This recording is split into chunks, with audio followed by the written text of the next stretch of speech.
ចិត្តផ្ទះខ្ញុំឮសំឡេងហៅគ្នាលក់អីឆ្ងាញ់ឆ្ងាញ់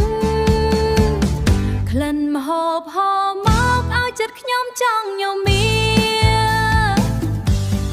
ចង់ទៅផ្សារទិញទឹកត្រីឆ្ងាញ់ឆ្ងាញ់យកមកធ្វើទឹកត្រីក៏គង់ឲ្យហិលហើបងមកទេខ្ទឹមបន្ថែមក្រូចឆ្មាទេតិចញមៀជាមួយម្ហូបអូហូឆ្ងាញ់ដល់ចិត្តទេទៅបាអ្នកលក់ញញឹមសួរខ្ញុំយ៉ាងរីករាយប្អូនចង់បានអីខ្ញុំឆ្លើយថាឆាប់ឆាប់សុំទឹកត្រីល្អមកពីកោះកុងបន្តិចគាត់ដាក់ឲ្យខ្ញុំ11ពេញចិត្ត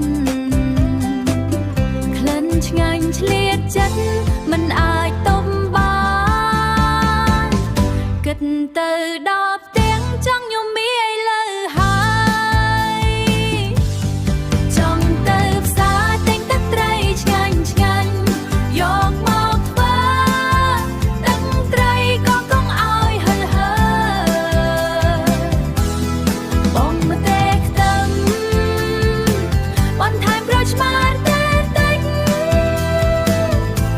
ញមៀជាមួយម្ហូបអូហូឆ្ងាញ់ដល់ចិត្តទេទៅបាជីវិតសាមញ្ញតែពោពេញដោយរសជាតិមានម្ហូបឆ្ងាញ់ក៏មានសុភមង្គល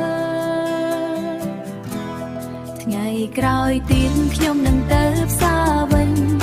រកអ្វីឆ្ងាញ់រកអ្វីឆ្ងាញ់មកចែកគ្នាញមៀ